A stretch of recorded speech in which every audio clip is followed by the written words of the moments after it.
ಇದೆಲ್ಲ ನಮಗೆ ಗೊತ್ತಿದೆ. ಆದರೆ ಇನ್ನೂ ಒಂದು ವಿಚಾರ ಗೊತ್ತಾಗಬೇಕಾಗಿದೆ. ಏನು ಅಂತಂದರೆ that you need to encounter the truth all day.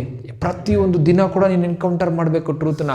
ಒಂದೊಂದು ಸಮಯದಲ್ಲಿ ನಿನಗೆ ಗೊತ್ತಾಗುವಂಥ ನಿಜಾಂಶ, ಸತ್ಯವೇದದ ನಿಜವಾಗಿ ಇರ್ತಕ್ಕಂಥ ಒಂದು ಪ್ರಕಟಣೆ ನಿನಗೆ ಗೊತ್ತಾಗುವಾಗ ನಿನಗೆ ಬಿಡುಗಡೆ ಆಗ್ತದಂತೆ. ದೇವರ ವಾಕ್ಯ ದಿನ ನಮ್ಗೆ ಎನ್ಕರೇಜ್ ಮಾಡ್ತಾ ಇರೋದು ಏನು ಅಂತಂದರೆ, ಆ ಸತ್ಯ ನಿನ್ನನ್ನು ಬಿಡುಗಡೆ ಮಾಡಬೇಕು ಅಂತಂದರೆ ಆ ಸತ್ಯವನ್ನು ನಾವು ಯಾವಾಗಲೂ ಹುಡುಕಬೇಕಂತೆ.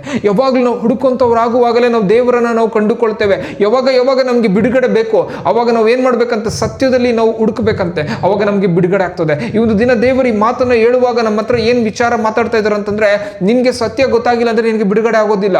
ಇವಾಗ ಒಂದು ದಿನ ನಾವು ಹೇಳ್ತೇವೆ ನನಗೆ ಇವತ್ತು ಫ್ರೀ ಆಗಿದ್ದೇನೆ, ನಾನು ಚೆನ್ನಾಗಿದ್ದೇನೆ, ನಾಳೆ ಯಾವ ಒಂದು ವಿಚಾರದಲ್ಲಿ ನಾವು ಸಿಕ್ಕಾಕೊಳ್ತೇವೆ ನಮ್ಗೆ ಗೊತ್ತಿಲ್ಲ. ನಮಗೆ ಸತ್ಯ ಗೊತ್ತಿರುವುದಾದ್ರೆ ಆ ವಿಚಾರದಿಂದ ಕೂಡ ನಾವು ಬಿಡುಗಡೆ ಆಗ್ತೇವಂತೆ. ಈ ಒಂದು ದಿನ ಅರ್ಥ ಮಾಡ್ಕೊಳ್ಬೇಕು, ಯಾವಾಗ ನಮ್ಮ ಒಳಗಡೆ ಟ್ರೂತ್ ಇದೆ, ಆ ಟ್ರೂತ್ ಏನ್ ಮಾಡ್ತದೆ ಅಂದ್ರೆ ಡಿಫೆಂಡ್ ಮಾಡ್ತದಂತೆ. ಏನನ್ನ ಡಿಫೆಂಡ್ ಮಾಡ್ತದೆ ಅಂತಂದ್ರೆ, ಈ ಒಂದು ಒಳ್ಳೆ ಥಿಂಗ್ಸ್ ಲೈಫ್ ನ ಡಿಫೆಂಡ್ ಮಾಡ್ತದಂತೆ. ಈ ಒಂದು ಲೈಫ್ ನಲ್ಲಿ ಬರುವಂತ ಥಿಂಗ್ಸ್ ನ ಅದು ಡಿಫೆಂಡ್ ಮಾಡಿ ದೂರ ಆಗ್ತದಂತೆ. ಅದಕ್ಕೆ ನಮ್ಮ ಒಳಗಡೆ ಯಾವಾಗ ಕೂಡ ಬೇಕಾಗಿರೋದು the truth. The truth is the word of god. Hallelujah.